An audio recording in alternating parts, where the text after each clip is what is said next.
Ce programme est financé par les amis et partenaires du ministère de Joyce Meyer. Comment vous attendez-vous à ce que Dieu utilise votre bouche pour changer la vie d'autres personnes si vous l'utilisez pendant le reste du temps à dénigrer les gens, à les calomnier, à dire des ragots, à être négatif?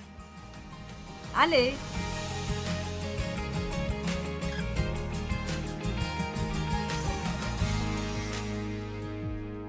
Les mots sont comme des récipients de puissance, tout comme ce verre peut contenir différents types de choses à boire. Nos paroles peuvent contenir et porter plusieurs différents genres de choses. Elles ont une puissance créatrice.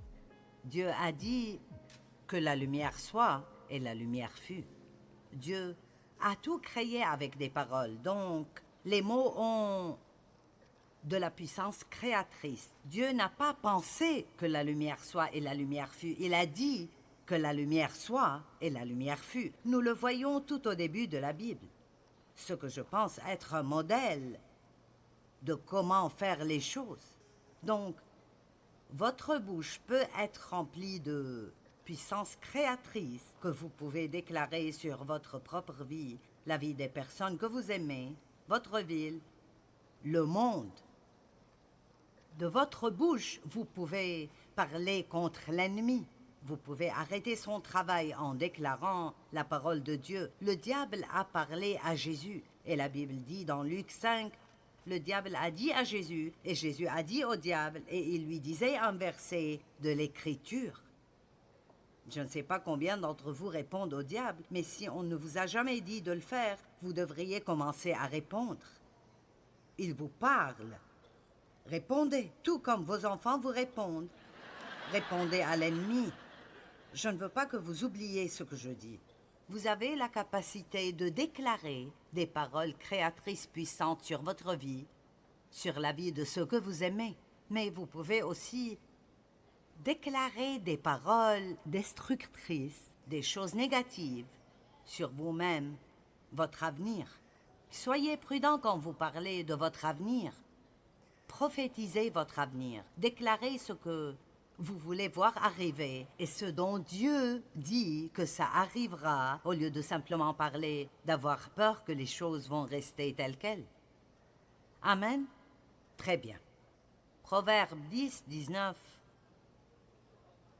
Celui qui parle beaucoup ne manque pas de péché, mais celui qui retient ses lèvres est un homme prudent. Nous avons parlé de la discipline et de la maîtrise de soi. Donc, il dit que si vous retenez, disciplinez ou contrôlez vos paroles, alors vous êtes une personne prudente. Et cela veut dire que vous gérez bien la puissance que Dieu vous a donnée dans les paroles. Je peux expliquer cela de plusieurs façons, mais j'ai une façon spécifique par laquelle je veux enseigner cela. Et c'est à propos de comment vos paroles affectent l'onction de Dieu sur votre vie. Maintenant, quand j'ai commencé à étudier la Bible sérieusement, et j'allais à l'église longtemps avant que ça n'arrive, j'allais à l'église régulièrement pendant probablement 7, 8 ou 9 ans avant que vraiment j'aimais Dieu et j'étais né de nouveau. J'étais sauvé par la grâce. J'allais au ciel, mais je n'étais pas vraiment sérieuse dans ma relation avec Dieu. Je pense que beaucoup de personnes veulent Dieu dans leur vie pour ne pas aller en enfer, mais ils ne vivent pas pour Dieu. Ce n'est pas le but de la vie. Et Paul a dit, « Par Christ est ma vie, et la mort m'est un gain. En lui je vis, j'opère, et j'ai mon être. » Matthieu dit, « Recherchez d'abord le royaume de Dieu et sa justice, et toutes ces choses vous seront ajoutées. » Donc Dieu n'est pas secondaire. Il n'est pas une police d'assurance. Il devrait être la chose essentielle dans nos vies. Et donc, j'avais Dieu, mais disons juste, il ne m'avait pas. Vous comprenez ce que je veux dire? D'accord. Je voulais aller au ciel. Je voulais prier et avoir de l'aide quand j'avais des problèmes. Mais je ne lui avais pas abandonné ma vie. Et donc, quand j'ai commencé à vraiment sérieusement étudier la parole de Dieu, l'une des choses qui arrivait en ce temps, dans les années 70, était un grand déversement du Saint-Esprit partout dans le monde. Ce n'était pas juste un seul endroit ou une dénomination, mais ça arrivait partout. Et Dieu fait cela à différents moments dans l'histoire. Ça s'appelle le renouveau. Ce sont des moments où Dieu se montre et se manifeste pendant une période de temps, et ça ravive l'Église. Maintenant, nous ne vivons pas dans cela tout le temps, mais je suis reconnaissante d'avoir pu faire partie de cela parce que ma vie a été touchée très profondément. Et c'était un temps où le Saint-Esprit donnait une grâce spéciale pour que les gens aiment la parole. Je veux dire, ce n'était rien du tout d'avoir une réunion de 3 heures à l'église. Je veux dire, aujourd'hui, vous savez, nous entrons et nous sortons. Vous avez 3 ou 4 réunions en un matin, et tout est 10 minutes et 5 minutes. Et je comprends que nous avons de différentes ères ou des temps différents dans la vie. Mais il n'y a pas beaucoup de gens aujourd'hui qui supporteraient une réunion de 3 heures à l'église.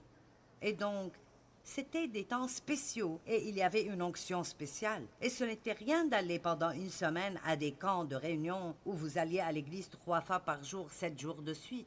Et parfois même pendant un mois entier de renouveau, et nous ne nous en fatiguions pas. Nous aimions juste la parole. Et l'une des choses dont nous entendions beaucoup parler alors et que nous ne voyons plus aussi souvent aujourd'hui, et je pense que c'est quelque chose dont nous devrions parler beaucoup plus, est l'onction. Juste l'onction. Maintenant, quand je dis l'onction, il y a peut-être des gens ici qui ne savent même pas de quoi je parle. Donc, qu'est-ce que l'onction? L'onction est la présence et la puissance de Dieu dans et sur votre vie.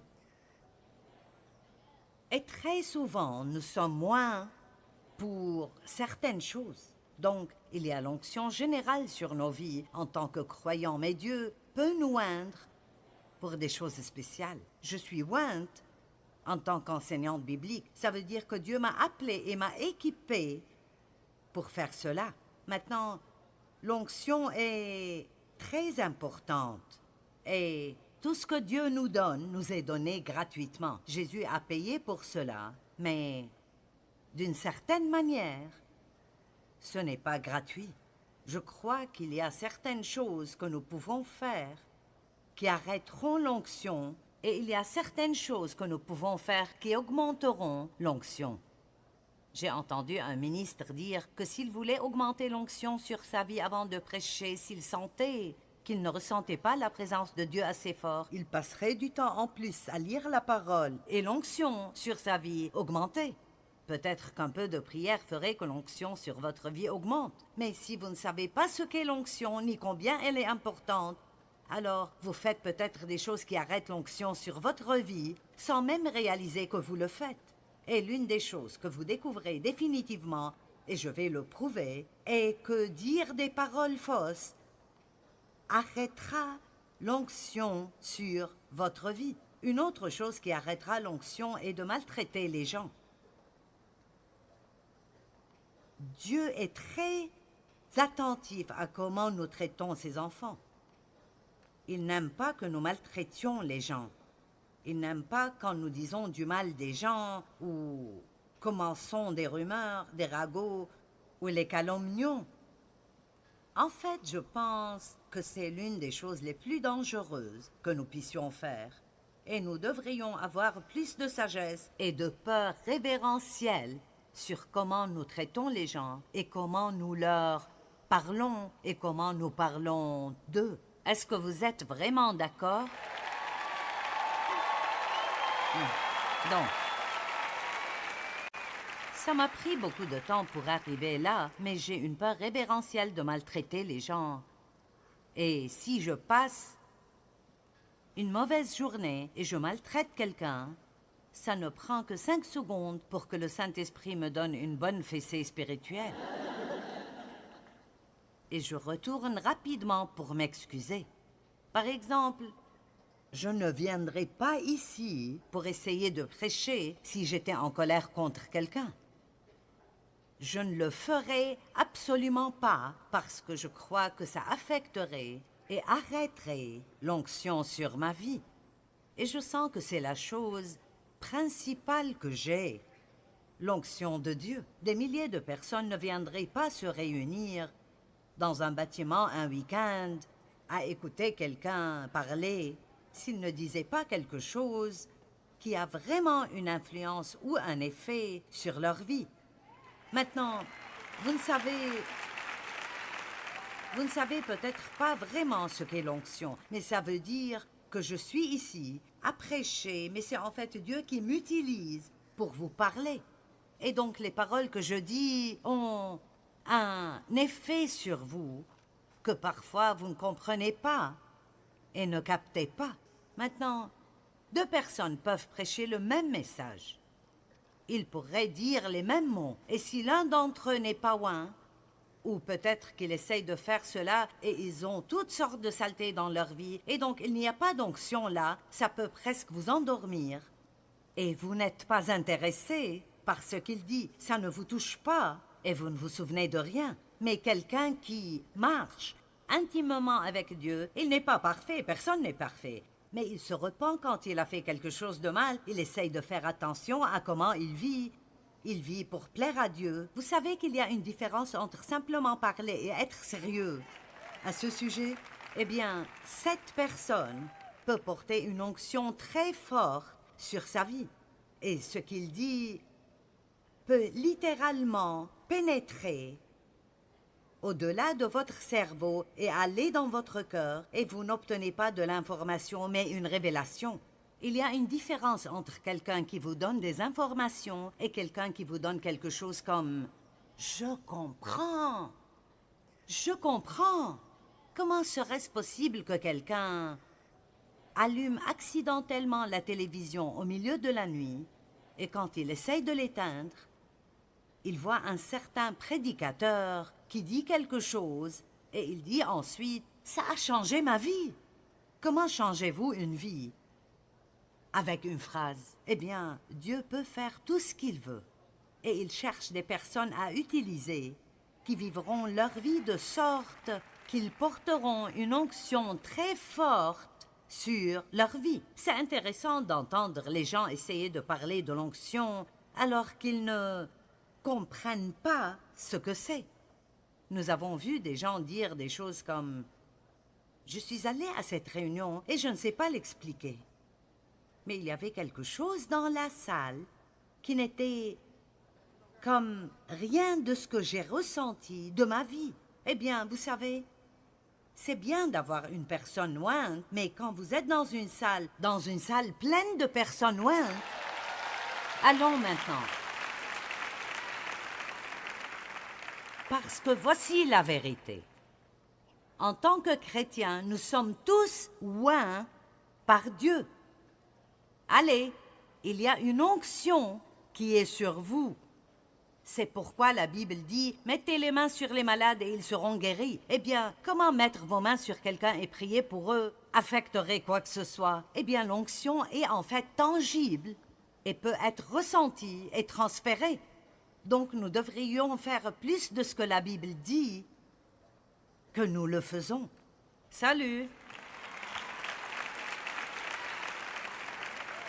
Mais de quoi parles-tu? Tout d'abord, Jésus est celui qui est oint.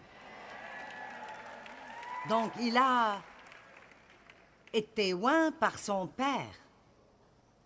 Il y a Dieu le Père et il y a Jésus qui est Dieu et le Saint-Esprit qui est Dieu. Et donc, il y a un Dieu, 3 personnes. Je ne comprends pas cela dans ma tête, mais je comprends.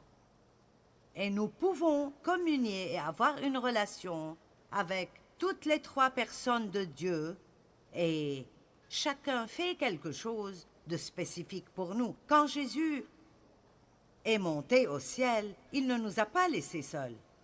Il a dit « Je serai avec vous toujours ». Ce qu'il a fait était d'envoyer l'Esprit Saint, l'onction, la présence de Dieu, l'Esprit de Dieu est la présence de Dieu. Il a envoyé l'Esprit Saint pour le représenter et agir en son nom. Et il a dit, il était avec vous, mais maintenant il habitera en vous. Allez, vous comprenez cela? Maintenant, il sera en vous. Donc, il a dit aux croyants d'aller attendre dans la chambre haute jusqu'à ce que la promesse d'en haut vienne à eux. Et cette promesse d'en haut était quand le Saint-Esprit est venu le jour de la Pentecôte, comme il est écrit dans Actes chapitre 2. Maintenant, je ne sais pas pourquoi la religion essaye de cacher toutes ces choses merveilleuses qui sont arrivés dans Acte 2, mais comme ils attendaient dans la chambre haute, soudainement, je ne sais pas pour vous, mais j'aurais besoin d'un soudainement dans ma vie. Allez, soudainement, comme un vent puissant.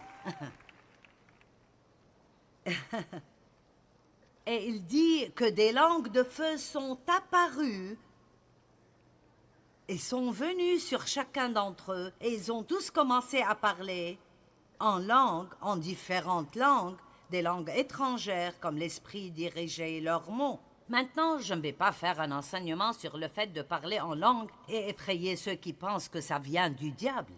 Ce qui est faux, en fait, mais...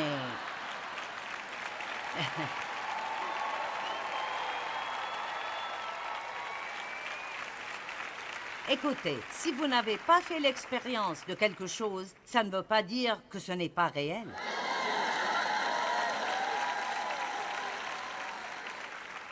Et nous agissons très sottement si nous croyons ce qu'une dénomination nous dit plutôt que la parole de Dieu.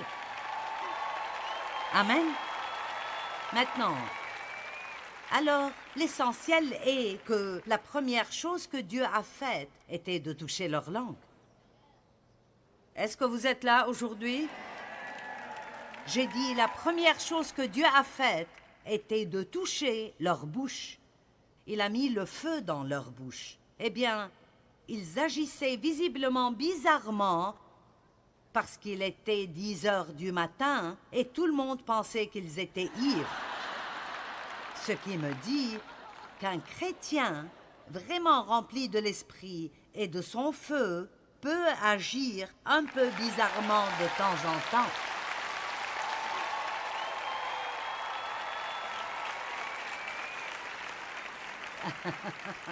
Maintenant, nous n'avons pas à montrer au monde combien nous pouvons être bizarres. Je pense que nous pouvons utiliser du bon sens et faire attention à qui est autour de nous. Mais Jésus n'est pas mort pour que nous puissions juste continuer à être des croyants misérables. Il est mort pour que nous puissions avoir une vie puissante, pleine de l'esprit, de son feu, une vie victorieuse, triomphante et vibrante.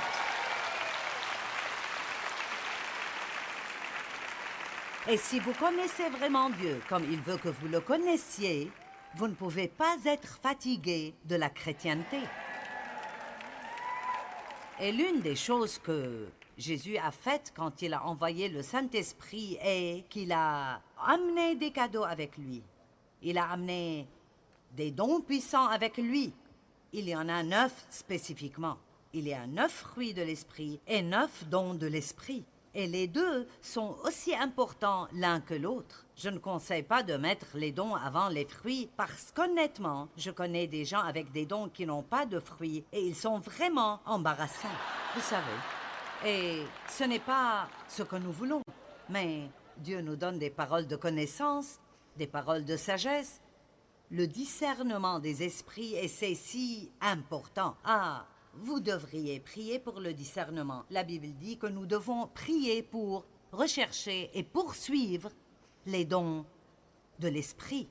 Donc, si c'est tout ce que vous retenez de tout ce que je dis cet après-midi, quand vous rentrez chez vous, commencez à prier. Dieu, s'il te plaît, remplis-moi de la puissance de ton Esprit Saint.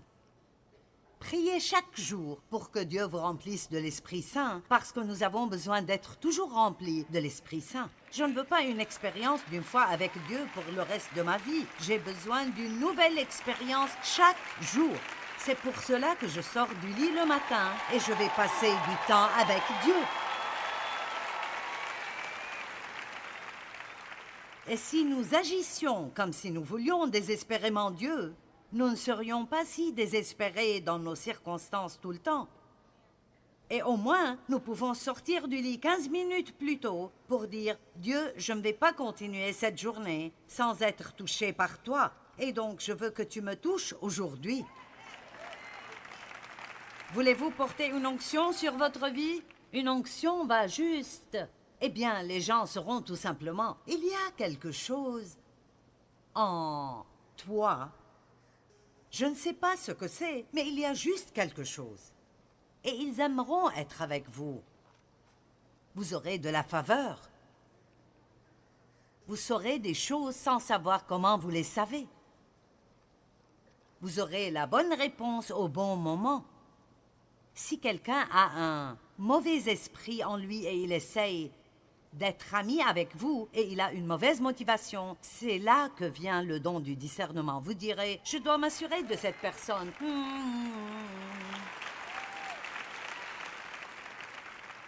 Et puis, il y a d'autres choses que vous connaissez. Le don de la foi, l'accomplissement des miracles. Le don de la foi est un genre de foi qui va plus loin que tout.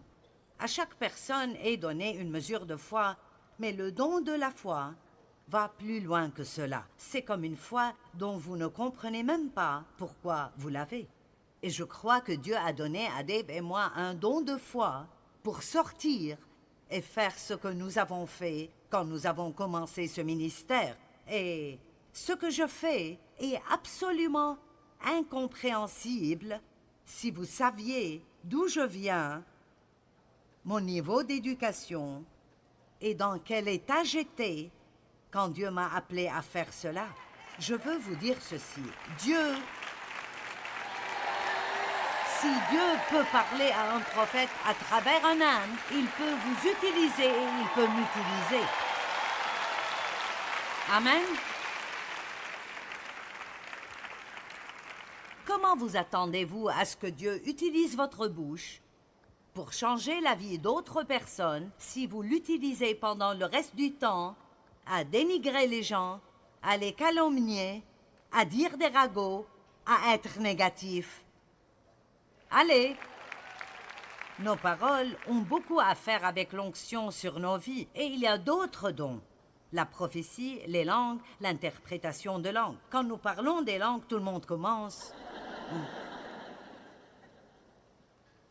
Je compte enseigner quelquefois l'année prochaine sur les dons de l'esprit. Je dois choisir le bon endroit parce que, vous savez, nous avons... Désolée, je ne l'ai pas aujourd'hui. Dans un ministère comme le mien, nous avons des gens de toutes les dénominations qui viennent, et alors j'essaye d'utiliser la sagesse. Je ne veux pas vous effrayer, mais vous aider. Et donc, je parle en langue depuis plus de 40 ans. Peut-être qu'il est temps que le monde sache. Voilà, je viens de le dire à tout le monde. Amen.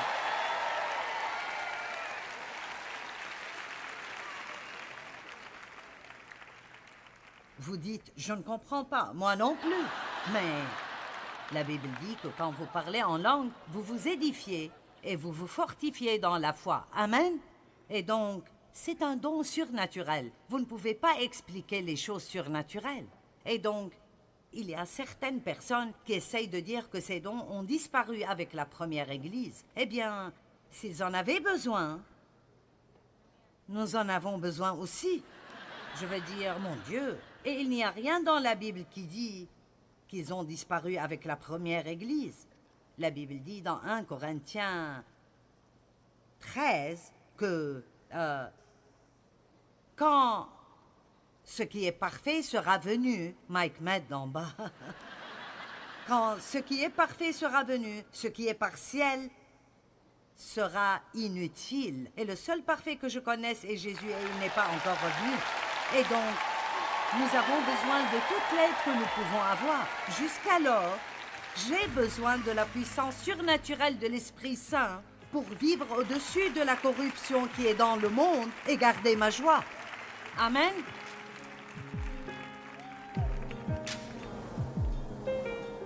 Si nous voulons expérimenter plus de la puissance du Saint-Esprit, nous devons comprendre l'importance de nos mots. Dire des mots mauvais et négatifs peut arrêter sa puissance totale d'opérer dans nos vies. Mais apprendre à dire ce que Dieu dit de nous et des autres augmentera sa puissance dans nos vies et nous pouvons choisir. Vous pouvez choisir vos mots et vous devez faire cela attentivement.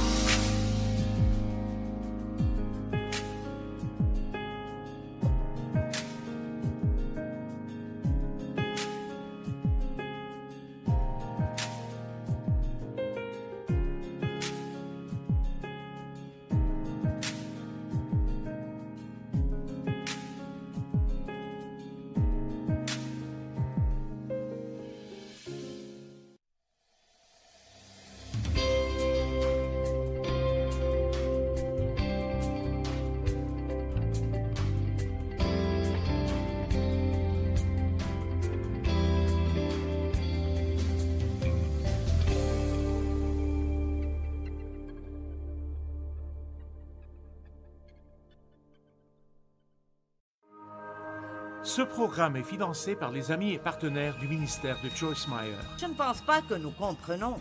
Et je crois, je parle pour moi, je ne pense pas que je sache encore, bien que j'ai étudié et enseigné le vrai pouvoir des mots, parce que je peux vous dire que si nous le faisions vraiment, nous ferions beaucoup plus attention à ce que nous disons.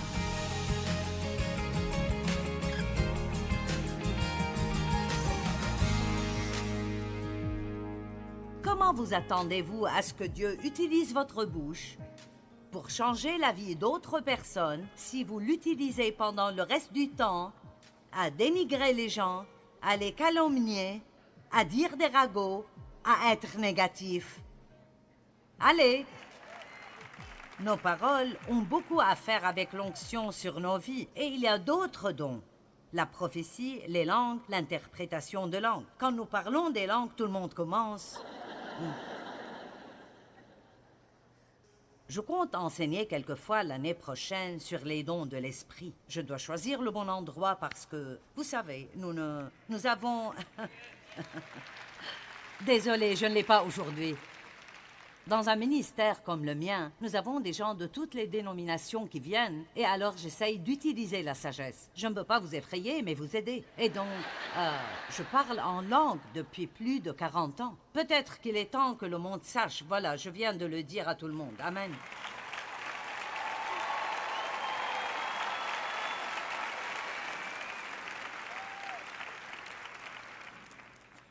Vous dites, je ne comprends pas. Moi non plus. Mais... la Bible dit que quand vous parlez en langue, vous vous édifiez et vous vous fortifiez dans la foi. Amen. Et donc, c'est un don surnaturel. Vous ne pouvez pas expliquer les choses surnaturelles.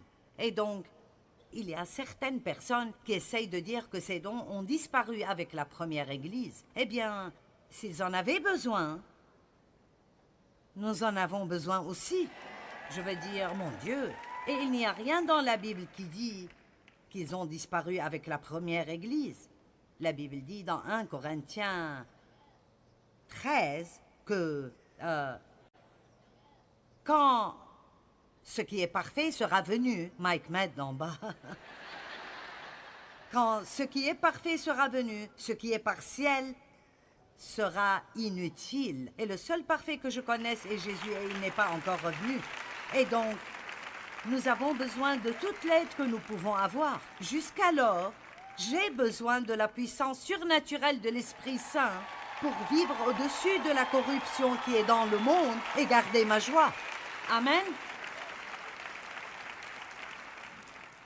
Et donc, quand vous êtes oint par le Saint-Esprit, vous vous trouverez en train de faire des choses qui n'ont pas beaucoup de sens. Vous savez, c'est comme, je n'ai pas 40 ans, j'ai 75 ans. Amen. 7-5. J'ai vécu les 3/4 d'un siècle. Et votre corps peut vieillir, mais à l'intérieur, vous pouvez être renouvelé jour après jour après jour. Et vos dernières années seront meilleures que les années précédentes. Laissez juste tomber les choses anciennes. Personne n'est trop jeune ou trop vieux pour laisser Dieu les utiliser. J'ai commencé le ministère alors que j'avais 3 adolescents et un bébé dans mes bras. Ne me dites pas que vous avez trop d'enfants pour faire quoi que ce soit pour Dieu. Quand Dieu vous oint pour faire quelque chose, vous pouvez faire des choses que vous ne pouvez même pas imaginer pouvoir faire. Donc voilà. Je ne comptais pas vraiment dire quelque chose comme ça, mais voilà.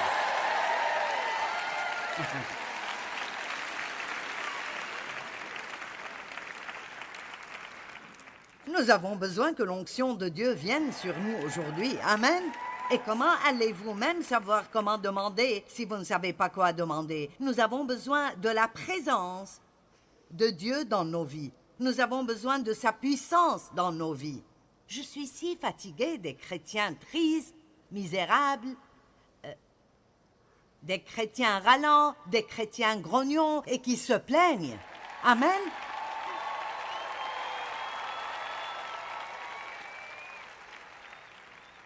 Donc, votre bouche. Quand l'Esprit Saint est venu le jour de la Pentecôte, l'une des premières choses qu'il a faites était de toucher leur bouche. Et donc, nous devons faire attention à cela. Vous savez, il y a une raison pour cela. Et juste pour continuer un peu ici, Paul a dit « N'empêchez personne de parler en langue ». Donc, si quelqu'un vous dit « Vous ne pouvez pas faire cela », dites « Paul a dit que je le peux ». Et Paul a dit, je rends grâce à Dieu de ce que je parle en langue plus que vous tous. Mais pourtant, il a dit, j'aime mieux dire 5 paroles avec mon intelligence que 10 000 paroles en langue, sauf s'il y a quelqu'un qui pourrait interpréter et dire aux gens ce qui est dit. Donc n'en faisons pas plus que c'est. Mais ne l'oublions pas non plus. C'est à propos du Saint-Esprit, pas les langues. Quand je vais acheter une paire d'espadrilles, je ne vais pas demander des lacets. J'achète des espadrilles et les lacets viennent avec. Eh bien, quand vous...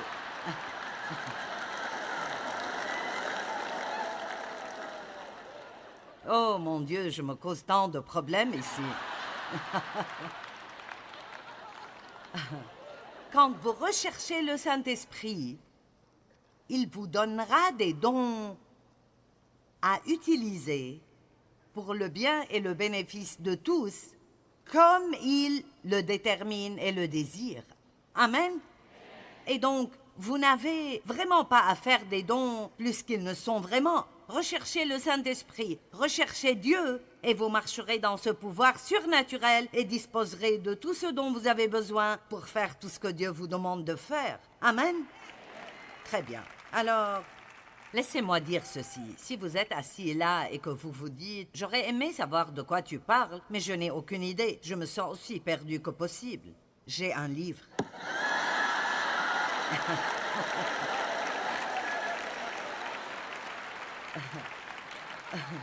Et si nous ne l'avons pas avec nous, il s'appelle « Connaître Dieu intimement ». Et il parle des dons de l'Esprit et des fruits de l'Esprit. Et j'ai un autre livre sur le baptême du Saint-Esprit. Alors, vous pouvez les étudier. Étudiez, étudiez, étudiez. Si vous voulez savoir quelque chose, n'attendez pas que quelqu'un vous l'explique. Ayez faim de Dieu et creusez jusqu'à le connaître. Si vous voulez en savoir plus sur ce dont je parle, rentrez chez vous et sortez une concordance. Et, mon Dieu, aujourd'hui, vous pouvez demander n'importe quoi à Google et il vous indiquera la bonne direction. Juste les dons de l'Esprit. Recherchez cela sur Google. Et ensuite, recherchez vous-même toutes les Écritures. Tout est dans la Bible. Vous n'avez pas à vivre sans puissance. Vous n'avez pas à vivre sans puissance. Mais le Saint-Esprit survenant sur vous, acte 1:8, vous recevrez une puissance et vous serez mes témoins à Jérusalem, en Judée, dans la Samarie et jusqu'aux extrémités de la terre. Quand l'Esprit Saint vient sur nous, nous devons avoir la puissance, le pouvoir de nous contrôler, de nous discipliner et de faire ce que Dieu veut que nous fassions. D'accord, je vais faire un effort ici pour me calmer un peu. Je vais vous raconter une histoire. Oh, j'ai fait ça assez longtemps. Je peux sentir quand l'onction est vraiment forte sur moi et quand elle n'est pas aussi forte. Je suis toujours loin pour faire ce que je fais.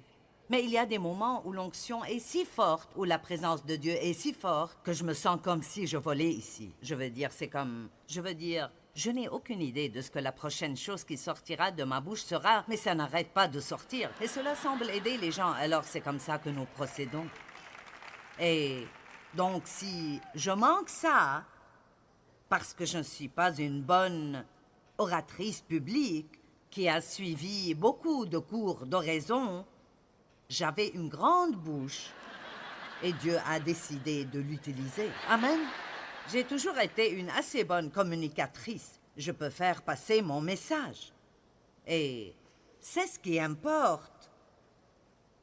C'est probablement le seul don vraiment fort que j'ai. J'ai beaucoup de bon sens. Mais j'ai surtout juste ce don pour communiquer la parole de Dieu. Et comme je ne fais pas beaucoup de choses fantaisistes, vous savez, si ça ne marche pas, je ne peux pas m'arrêter et chanter une super chanson et plaire à tout le monde. Je vous dis que je dois avoir l'onction de Dieu ou je suis dans le pétrin. D'accord? Donc, quand je n'ai pas ça, si je sens que l'onction n'est pas forte, alors je ne peux pas attendre d'avoir fini. Et si je regarde l'heure, en attendant de finir, je sais que j'ai des problèmes. Donc cela ne m'arrive presque jamais. Mais parfois, si Dieu essaie d'attirer mon attention, ça arrive, vous ne le savez pas, mais moi si. Donc, il y a de nombreuses années, je suis passée par une période où j'enseignais comme je le fais toujours, mais je sentais qu'il n'y avait pas d'onction du tout. Et j'ai détesté ça. J'avais l'impression que tout ce que je disais n'avait aucun sens. Donc, je disais à Dave, je sens juste comme s'il n'y avait pas d'onction. Il disait, qu'est-ce que tu racontes? Je suis heureuse parce que Dieu le cache aux autres. Et donc, ça a continué quelquefois quand j'allais prêcher. Et finalement, j'ai dit à Dave, je ne sais pas ce qui ne va pas en moi, mais je ne vais pas aller au lit avant de le découvrir. Alors, je suis allée dans mon bureau et j'ai crié à Dieu pour qu'il me montre ce qui ne va pas, et il ne m'a jamais rien montré. Eh bien, le lendemain, Dave m'a dit, « Je pense que Dieu m'a montré ce qui ne va pas. » Oh.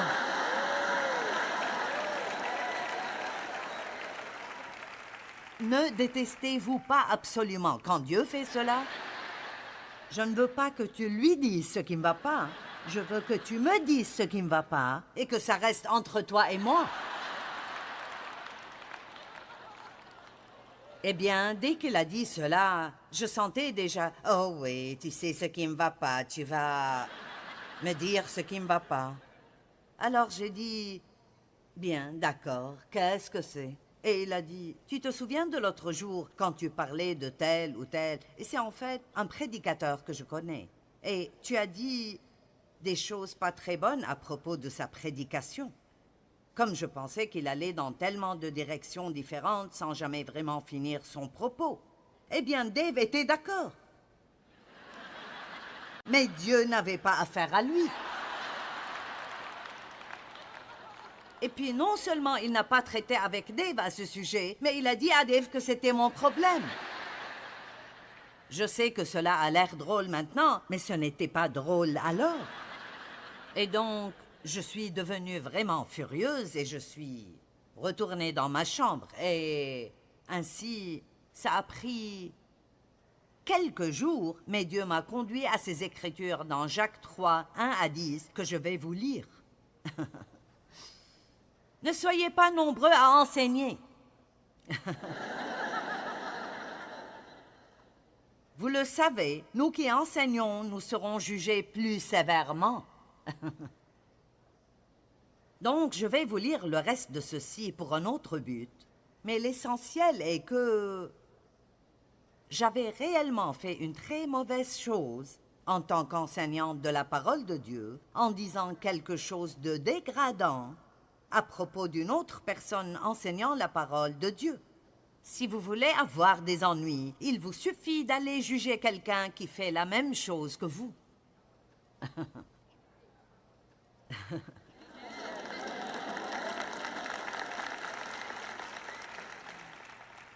Peut-être que vous êtes l'un des chanteurs principaux de la chorale de l'église. Et vous avez une belle voix. Quelqu'un d'autre qu'il laisse chanter de temps en temps et vous dites « Ah, ils ne pourraient pas chanter même si leur vie en dépendait. » Eh bien, vous feriez mieux de commencer à vous repentir. Comprenez-vous tout ce que je dis? Je connais un médecin qui dit du mal d'autres médecins et je me dis « Oh, tu ne sais pas ce que tu fais. Il faut faire attention. » Je veux mettre un peu de crainte révérentielle en vous aujourd'hui parce que Dieu n'aime vraiment pas quand nous bavardons et calomnions d'autres personnes. Amen.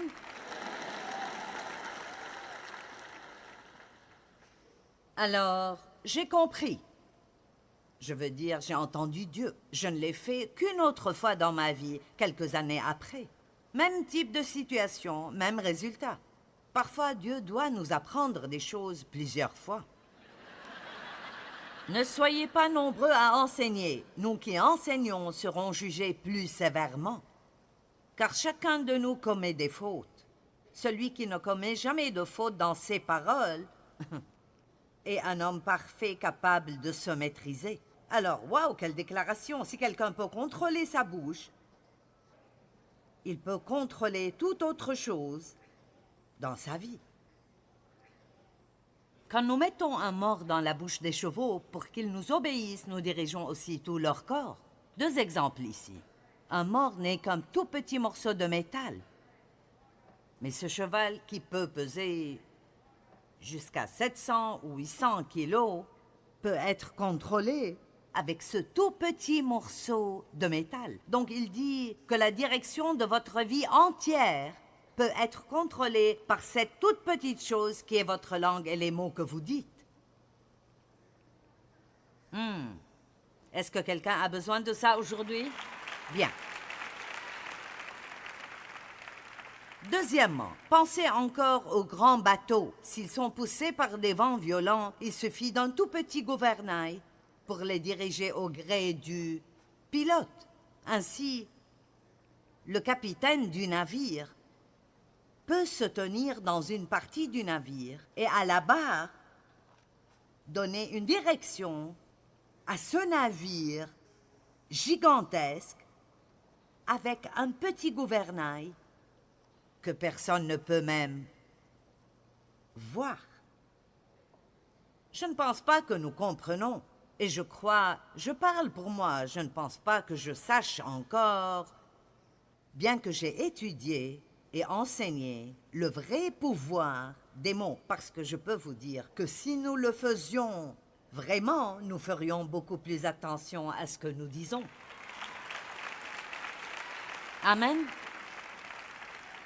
Maintenant, sortez une concordance et ouvrez aux proverbes. Il suffit de lire les proverbes et de mettre en évidence chaque écriture sur la bouche et les mots. Il n'y a rien de plus important que notre façon de penser et de parler. Amen. Il en va de même pour la langue. C'est un petit organe, mais elle se vante. Ne suffit-il pas d'un petit feu pour incendier une forêt? La langue aussi est un feu. C'est tout un monde de mal. Elle est là parmi les autres organes et contamine notre être entier. Allumée au feu de l'enfer, elle enflamme toute notre existence. Que pensez-vous de cela? L'homme est capable de dompter toutes sortes de bêtes sauvages, d'oiseaux, de reptiles, d'animaux marins. Mais la langue, aucun homme ne peut la dompter. C'est un fléau impossible à maîtriser. Nous nous en servons pour louer le Seigneur et nous nous en servons pour maudire les hommes créés à l'image de Dieu. Comprenez-vous ça? Nous venons ici, nous chantons nos chants de louange.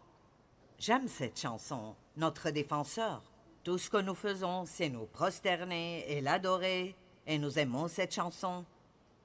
Mais Si vous n'aviez pas entendu ce message, vous ne le feriez plus maintenant. C'est possible que quelqu'un ici quitte ou vous retournez avec quelqu'un à la maison et vous dites « Je pense qu'elle a parlé trop longtemps » ou « Elle a parlé trop fort ».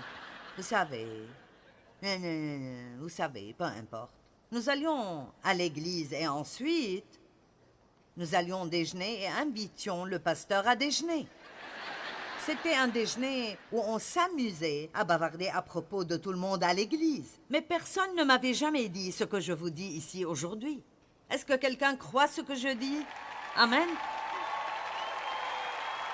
Et parce que la langue est si difficile à contrôler, pourquoi ne pouvons-nous pas supporter de ne pas raconter ce que nous avons entendu?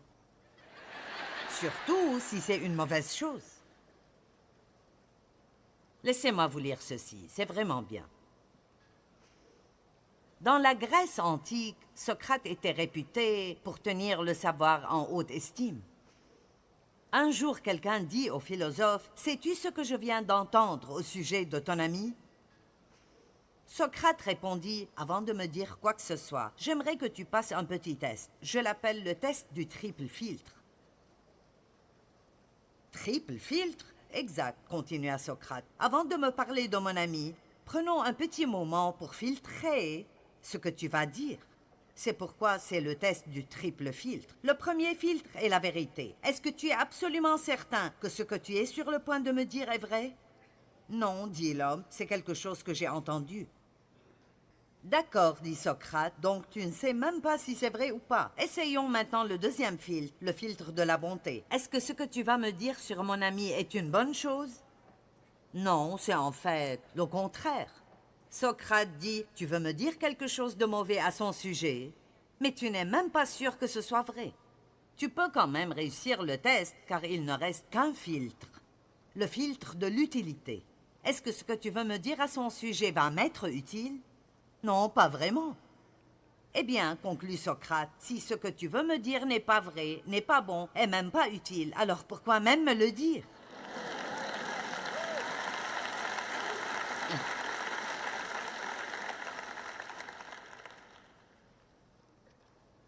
Pensons encore à Jacques 3,2. Car chacun de nous commet des fautes. Celui qui ne commet jamais de faute dans ses paroles est un homme parfait, capable de maîtriser aussi son corps tout entier. Matthieu 12, 34 et 35. C'est de l'abondance du cœur que la bouche parle. Oh, je ne voulais pas dire ça. Eh bien, ça devait être là si c'est sorti. Amen. Et plus vous pensez à quelque chose, plus vous aurez de chances de le dire. Race de vipères, comment pourriez-vous dire de bonnes choses, méchants comme vous l'êtes, car c'est de l'abondance du cœur que la bouche parle. L'homme bon tire de bonnes choses de son bon trésor, et l'homme méchant tire de mauvaises choses de son mauvais trésor. Alors il dit que si vous vous écoutez vous-même, ou si vous écoutez les autres personnes, vous pouvez rapidement découvrir quel genre de personnes elles sont. Écoutez-vous et vous apprendrez à vous connaître.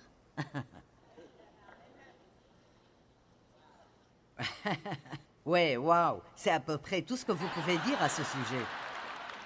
Je veux dire, si vous commérez, vous êtes commère. Si vous vous plaignez, vous êtes un plaignant. Si vous mentez, vous êtes un menteur. Je n'essaie pas de vous faire vous sentir mal. Je dois appliquer la même chose sur moi-même. Je ne veux pas vivre dans ce monde imaginaire où je suis cette grande chrétienne si, vraiment, j'ai des problèmes épouvantables auxquels je ne fais même pas attention. Mais c'est tellement important avec qui vous traînez. Écoutez, les personnes avec qui vous passez du temps ont une influence réelle sur votre vie. Parce que, comme je disais, l'onction, je crois que c'est transférable. Et je crois que vous commencez à prendre un peu de ce qui est autour de vous. Amen.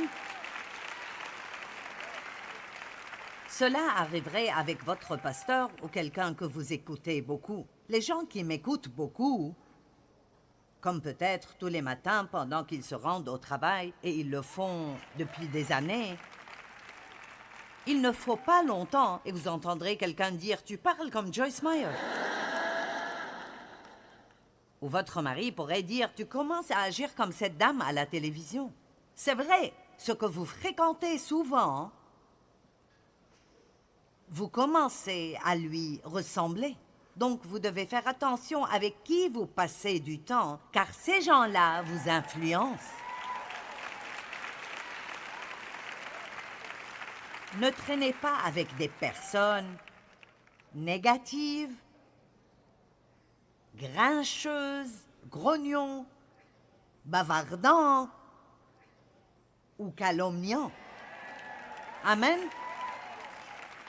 Fréquentez quelqu'un qui a quelque chose de bon à dire, quelqu'un de positif. Et écoutez, s'ils vous disent les secrets d'autres personnes, ils disent à quelqu'un d'autre les vôtres.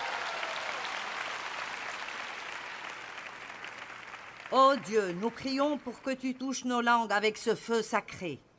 Purifie nos bouches, ô Dieu, et utilise-nous pour ta gloire. Aide-nous à ne pas penser que nous pouvons te louer à l'église, puis aller dire du mal l'un de l'autre le reste de la semaine et continuer à porter ta présence et ton onction dans notre vie.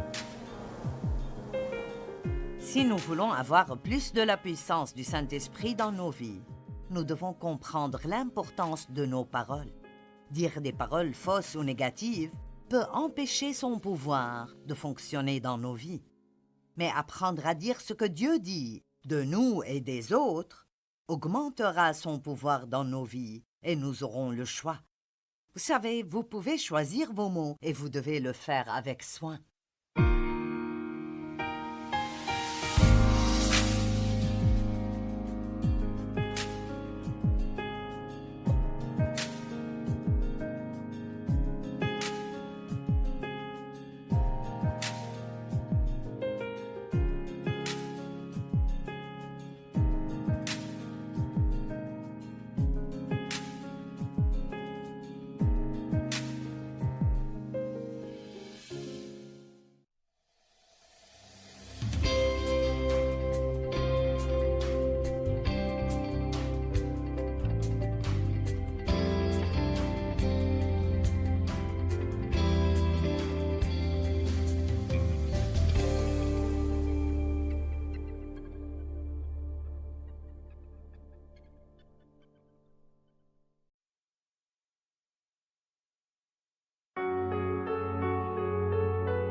khắp phương trời vẫn nhớ tới quê hương. Người về đây thăm làng trù quê mẹ và làng sen quê cha, xúc động bồi hồi người rơi giọt lệ thương mái nhà tranh.